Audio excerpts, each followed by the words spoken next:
Saudara-saudari terkasih dalam Kristus, hari ini Selasa 20 Mei 2025 dalam pekan kelima Paskah tahun C. Bacaan dibawakan oleh Bernadetta Utomo, Mazmur dilantunkan oleh Silvia Mulyawan, dan renungan ditulis oleh Alit Paulus. Selamat menekuni Sabda Allah. Mari berziarah dalam pengharapan untuk dunia yang lebih baik.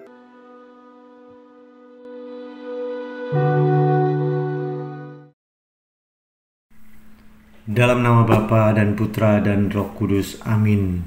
Selamat pagi ya Bapa. Terima kasih atas perlindungan-Mu dalam tidur kami semalam.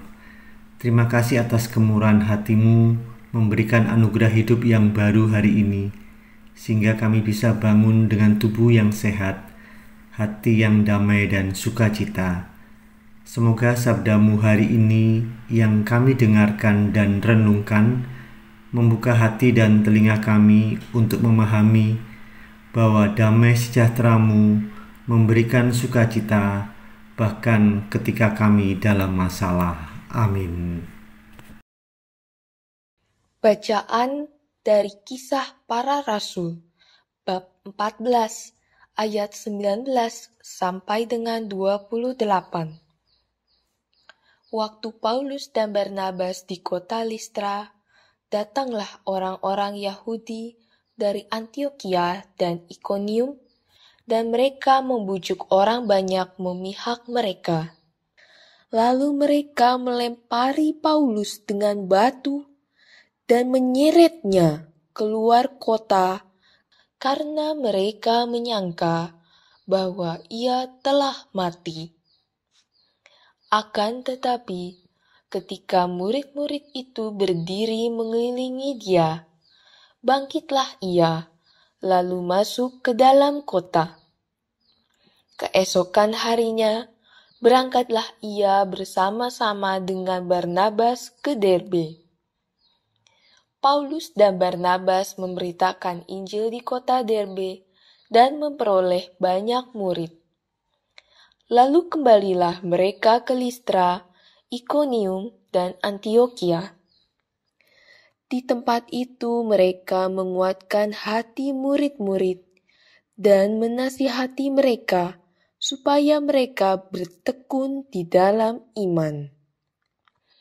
Mereka pun mengatakan bahwa untuk masuk ke dalam kerajaan Allah, kita harus mengalami banyak sengsara.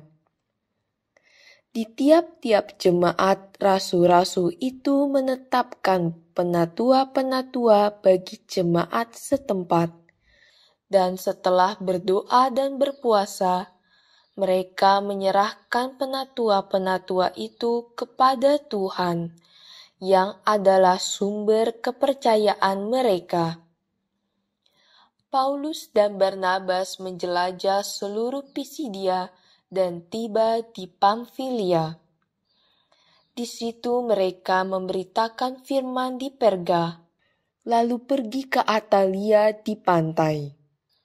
Dari situ berlayarlah mereka ke Antiokhia.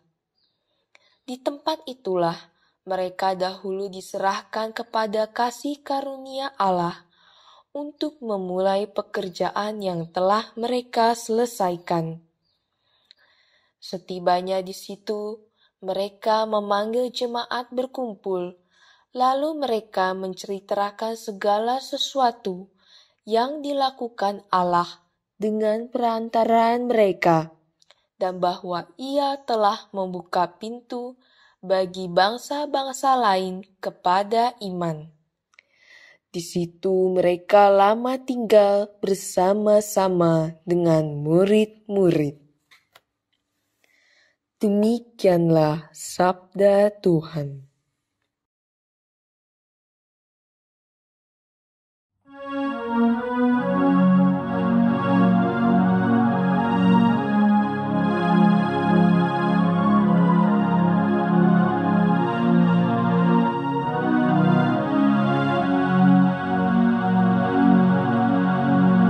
Orang-orang yang Kau kasih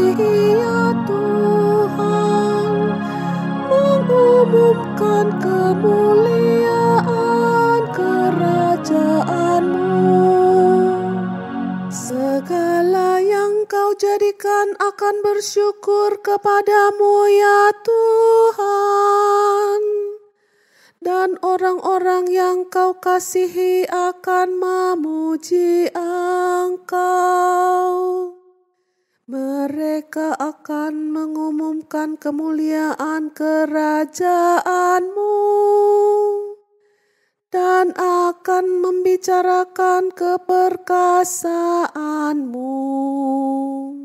Orang-orang yang kau kasihi ya Tuhan, mengumumkan kemuliaan kerajaan-Mu. Mereka memberitahukan keperkasaan-Mu kepada anak-anak manusia dan memaklumkan kerajaan-Mu yang semarak mulia. Kerajaan-Mu ialah kerajaan abadi. Pemerintahan-Mu lestari melalui segala keturunan. Orang-orang yang kau kasihi ya Tuhan, mengumumkan kemuliaan kerajaan-Mu. Mulutku mengucapkan puji-pujian kepada Tuhan, dan biarlah segala makhluk memuji nama-Nya yang kudus untuk seterusnya dan selamanya. Orang-orang yang kau kasihi ya Tuhan, mengumumkan kemuliaan kerajaan-Mu.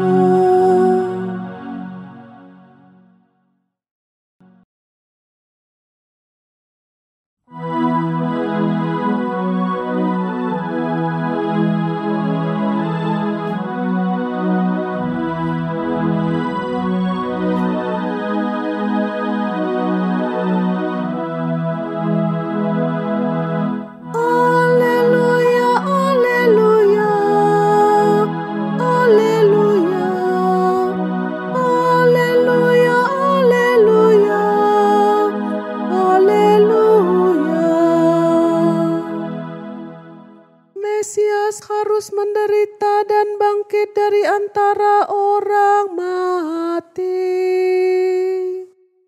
untuk masuk ke dalam kemuliaan-Nya. Haleluya, haleluya, haleluya, haleluya, haleluya, haleluya.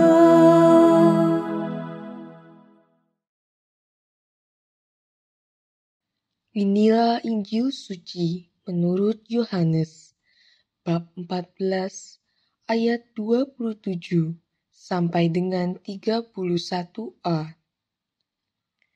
Dalam amanat perpisahannya, Yesus berkata kepada murid-murid-Nya, "Damai sejahtera kutinggalkan bagimu, damai sejahtera-Ku kuberikan kepadamu. Dan apa yang kuberikan tidak seperti yang diberikan oleh dunia kepadamu. Janganlah gelisah dan gentar hatimu. Kamu telah mendengar bahwa Aku telah berkata kepadamu, Aku pergi, tetapi Aku datang kembali kepadamu.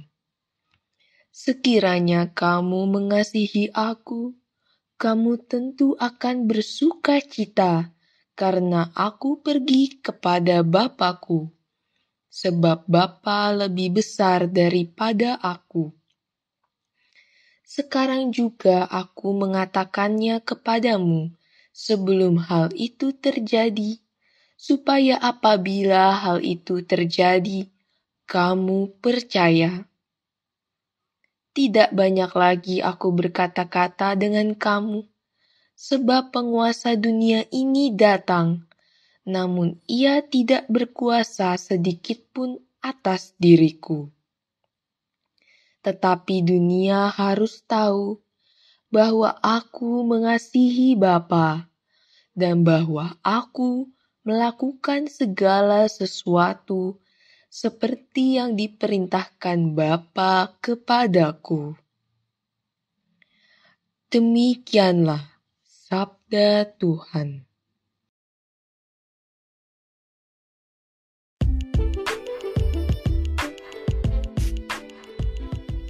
Damai sejahtera dari Yesus memberikan sukacita.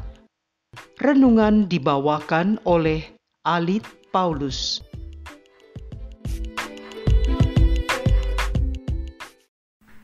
Selamat pagi Bapak, Ibu, rekan-rekan muda dan anak-anak yang terkasih dalam Tuhan Yesus Kristus. Semoga pagi hari ini semuanya dalam keadaan sehat, bisa beraktivitas dengan baik, dan tentunya sukacita ya. Sukacita karena dalam Injil hari ini, Yesus dalam amanat perpisahannya kepada murid-muridnya dan kita semua memberikan damai sejahtera yang membawa sukacita, walaupun kita dalam masalah. Dunia ini juga memberikan damai sejahtera, tetapi hanya sementara dan seringkali berdasarkan keadaan eksternal. Sedangkan damai sejahtera Yesus adalah damai sejahtera yang mendalam, yang berasal dari dalam hati dan memberikan kekuatan untuk menghadapi tantangan hidup. Janganlah gelisah dan gentar hatimu. Yesus pergi kepada Bapanya yang telah mengutusnya untuk menyelamatkan dunia, tetapi Ia akan kembali kepada kita. Yesus menjanjikan bahwa Bapa dan Ia akan tinggal bersama kita yang mengasihinya. Ini adalah janji tentang kehadiran Allah yang mendalam dan berkelanjutan dalam hidup pengikutnya. Yesus menjanjikan Roh Kudus yang akan datang dan tinggal bersama pengikutnya. Roh Kudus akan mengajarkan kita segala sesuatu dan mengingatkan kita tentang segala sesuatu yang telah Yesus katakan dan ajarkan. Ketaatan kepada Kristus adalah aspek penting dari iman yang menyelamatkan, dan ketaatan tersebut timbul dari kasih kepadanya.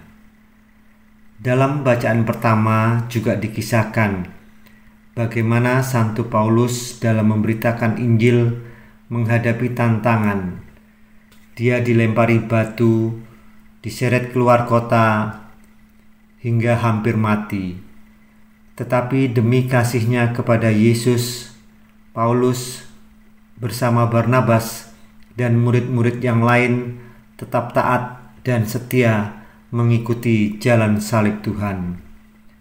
Mereka menguatkan hati pengikut Yesus dan menasihati untuk bertekun dalam iman.